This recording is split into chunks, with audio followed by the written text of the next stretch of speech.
বিজ্ঞান ও প্রযুক্তিতে বিশ্ব যখন এগিয়ে যাচ্ছে, সেখানে নেত্রকোনার কলেজগুলোতে আশঙ্কাজনক হারে কমছে বিজ্ঞান বিভাগের শিক্ষার্থী। জেলার ৪৫টি কলেজের মধ্যে ৭টি এমপিওভুক্ত কলেজে বিজ্ঞান বিভাগই নেই।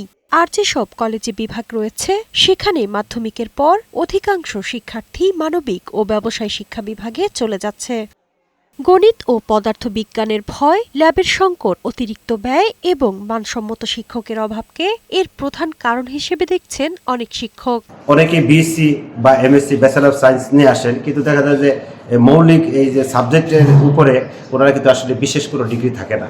আমাদের সময় যে সায়েন্সের বিষয়গুলো স্যারেরা যেভাবে পড়াতেন, ওই রকম যে একটা টিম ওয়ার্ক সায়েন্সের স্টুডেন্টদের মধ্যে, টিচারদের মধ্যে কমিউনিকেশন বা একটা যোগাযোগ, আন্তরিক সম্পর্ক, এটা আসলে মফস্বল এরিয়াতে খুবই একটু অভাব। জেলা শিক্ষা অফিসের তথ্য মতে ২০২৬ সালের এইচএসসি পরীক্ষায় ১৩,৪৫৭ জন পরীক্ষার্থীর মধ্যে বিজ্ঞান বিভাগে ছিল মাত্র ১,১২০ জন।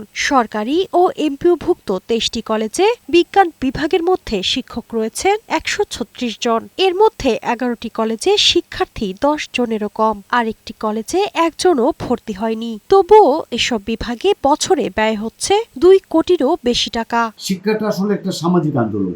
এখানে আমাদের ম্যানেজিং কমিটি, গভর্নিং বডি বা শিক্ষানুরাগী ব্যক্তিবর্গ, রাজনৈতিক ব্যক্তিবর্গ সম্মিলিতভাবেই আমাদের এই প্রতিষ্ঠানগুলো গড়ে উঠেছে।